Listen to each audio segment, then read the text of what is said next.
I know some of you are saying, are you crazy? That would never work for me. I could never find my space up there. But you know what? It works for me. And the real question is, what works for you?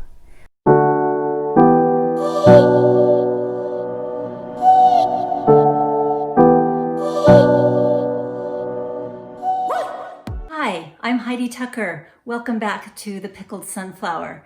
Today I'm so excited because I'm going to talk about something that's so important that I'm going to actually take you to a place with me that is very, very special to me. I can sum it up in just 3 words: find your space. Where is that for you? Well, I've taken that to heart. And so come with me and I'm going to show you one particular place that I've been able to find my space. Well, this is my space. And to me, this space is sacred because I've received countless answers to prayers, countless impressions that God is aware of me. And even if I don't have the fix to a certain situation, I believe that He's aware. And sometimes that's everything to me. And so this is, my clothes are drenched, I'm sweaty, I'm tired, I'm hot, but this is my happy place. Okay, so I know some of you are saying, are you crazy? That would never work for me. I could never find my space up there. But you know what? It works for me. And the real question is, what works for you? When you are faced with circumstances and challenges in your life that you really need guidance on, or that you really want to talk to Heavenly Father about, where do you go to do that? This is a prayer that's different than the blessing on the food. This is a prayer that's a little bit different than maybe kneeling by your bedside and saying your prayers of gratitude in the morning or in the evening. Because this is a place where you expect two-way communication, that you're going to pour your heart and soul out to God and to let Him know, I'm scared of this, I'm fearing this, I'm joyful and I'm happy about this, I'm thankful for this, and this is what's going on in my life, and I want to tell you all the things about it, and I want to tell you how I really feel. And so that's a place that's different maybe than your regularly scheduled prayers that you might say throughout the day. Finding your space is making it a priority to go to that level so that you can have that kind of a deep conversation. For me, that conversation and that finding my space is always outside. You saw me earlier on the mountain. That's my favorite place. Actually, it's not even at the top. It's the minute I get out of my car at the base and begin to walk, I begin to have that conversation. That entire hike is my space, all the way up at the top and all the way down. Sometimes, believe it or not, it's on the back of a mountain bike. I have a really clear head when I'm out in nature, and I can have that sort of internal conversation. And I believe that God is listening to me when I'm doing that. As irreverent as it might appear on the outside, it's a very sacred, reverent feeling that I have for God when I'm outside and I'm moving. I recognize too that that is not for everybody. Where is your place that you can go to your space? Where is that? Is it in the car driving to work with the radio off so that it's just you and God in the car? Is it maybe in a rocking chair by a window where you feel a great peace there? You're able to look outside at some of God's great creations. Is it on the back porch wrapped up in a blanket?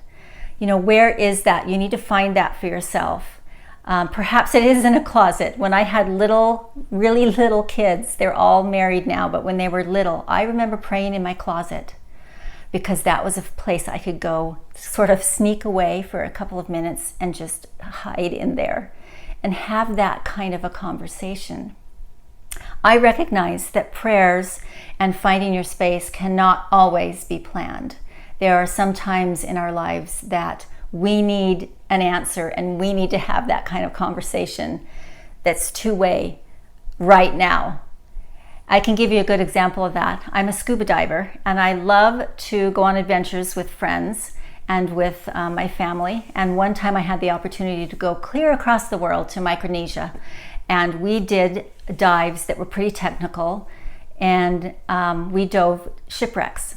And so I was on one of those dives, and I was one of several fortunate people, but there was about 10 of us, and we were going to go deep down into the belly of one of those ships. And so I got in line, and on we were going. It's like follow the leader, down this hallway, around this curve, down again, to the point that we were really deep. I think we were 80 or 90 feet below the surface of the ocean. And I just remember at one point we took a turn and we went down a dark stairwell. Keep in mind, in a shipwreck, there is no light from the surface of the ocean. And so we had our dive lights on, and that was our navigation. So as we went down that steep stairwell, it then turned to the right. And I was in the middle of the pack, a diver behind me. I had divers in front of me. We're upside down, head down, fins up in the air. And we're down at that position of being upside down. Everything just stopped. And that's unusual. And so the little antenna, for me went up like, why are we stopped? Why are we not going? And we just sat there in that upside down position for what felt like 5 minutes. I don't think it was that long, but we were there for a while, not moving and not knowing why we weren't moving. I looked at my wrist, which held my computer, to see how much air that I had. And I had 10 minutes of air left at that depth. And that was frightening for me. And so what did I do?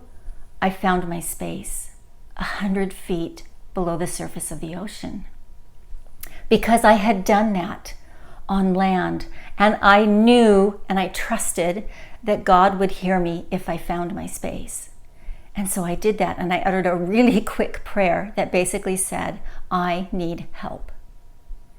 Immediately, I heard the words in my mind, cut your breathing in half. And so that's exactly what I did. And I breathed in really deep and slow, right? And you hold it for a little bit, and then out, I let it out. The bubbles are coming out, right? And I did that for a couple of minutes. That did two things for me. Number one, it conserved my air. And number two, it prevented me from going into a real anxiety attack, which would not have been good for me or any of the divers that I was with. Are my prayers always answered instantaneously? No, of course not. But that time, because I had found my space so many times under better circumstances, I was able to find my space 100 feet below the surface of the ocean. That was a very real situation for me that enabled me to really understand and appreciate that level of communication that I had worked on and developed with my Heavenly Father. It builds your relationship with Him almost like nothing else, because it becomes very personal and it becomes a trusting relationship. In that space, you're able to receive personal revelation for what you might need to do on this journey that you're on that's difficult and that's uncomfortable or that you're fearing. At the same time, maybe you'll just feel peace, which confirms that maybe you're on the right track. Maybe you're doing what's necessary and what you need to do. Sometimes we feel kind of words come forward. Sometimes we look around and there's something that catches our attention in the area that we're in that really is a quick little answer to some question that we're asking. There are so many things, and I can talk about that. I talk about a lot of this in my first book, Finding Hope in the Journey, and I'll put that in a link down below if you're interested in reading that book. And I'll put the links for my 2 other books down there as well. I appreciate finding your space so much, and I never forget the strength that it has in building my relationship with Heavenly Father. It's critical that we learn how to do that and we make that a priority in our life. We find answers, we find peace, and absolutely we find hope. Thank you for joining me today on The Pickled Sunflower. If you would like me to talk about something or you have a comment on what I've just talked about, please put that down below. I answer all of my comments. And if there's something else you'd like me to talk about, put that down there as well. And don't forget to subscribe so that you don't miss a single show. Bye-bye. I'll see you next time.